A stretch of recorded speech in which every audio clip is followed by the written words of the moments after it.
नमस्कार दोस्तों, मैं देवेंद्र सिंह अनोती आप सभी का बहुत बहुत स्वागत करता हूं। और आज हम इम्पीचमेंट महाभियोग पर चर्चा करने वाले हैं।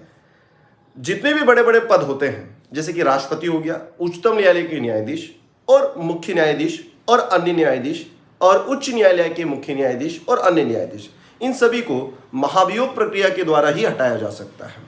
कहने का मतलब ये कि महाभियोग ऐसी प्रक्रिया है जिसके अंतर्गत लोकसभा, राज्यसभा या फिर हम कहें तो संसद में एक प्रस्ताव पारित कर ही राष्ट्रपति, उच्च न्यायालय के न्यायाधीश और उच्चतम न्यायालय के न्यायाधीश को हटाया जाता है। ठीक है, इतनी चीजें आपको समझ में आ गई। अब इनको हटाने की प्रोसेस स्टार्ट कहां से होती है, प्रक्रिया कैसे स्टार्ट होती है। देखिएगा, दोनों सदनों से जो है बहुमत, विशेष बहुमत से पारित करवाना है। तो सबसे पहले क्या होगा, अगर लोकसभा के अंदर ये पारित होता है प्रस्ताव, तो प्रस्ताव पारित होने से पहले लोकसभा के अंदर 100 सदस्य जो हैं, 100 सदस्य जो हैं, इसके अंदर हस्ताक्षर करे होने चाहिए। कहने का मतलब ये कि 100 लोग उसके अंदर सहमत होने चाहिए कि किसी भी व्यक्ति या जो भी व्यक्ति है उसके ऊपर ये प्रस्ताव लाना चाहिए।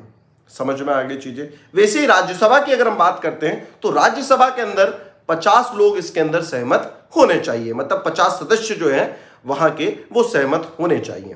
ठीक है, उसके बाद ये जो प्रस्ताव है अध्यक्ष के पास जाता है और अध्यक्ष का काम है स्वीकार या अस्वीकार करना।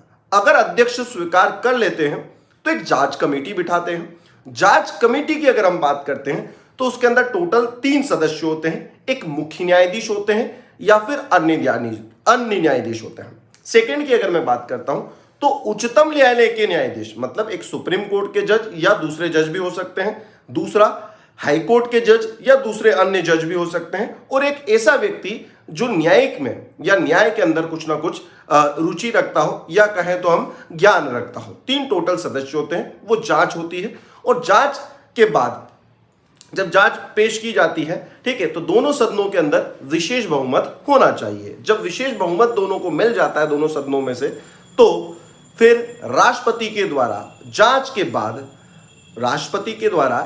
के बाद उच्चतम न्यायालय के न्यायाधीश या फिर उच्च न्यायालय के न्यायाधीश को अपने पद से हटाया जाता है। यही प्रक्रिया महाभियोग की प्रक्रिया है। धन्यवाद।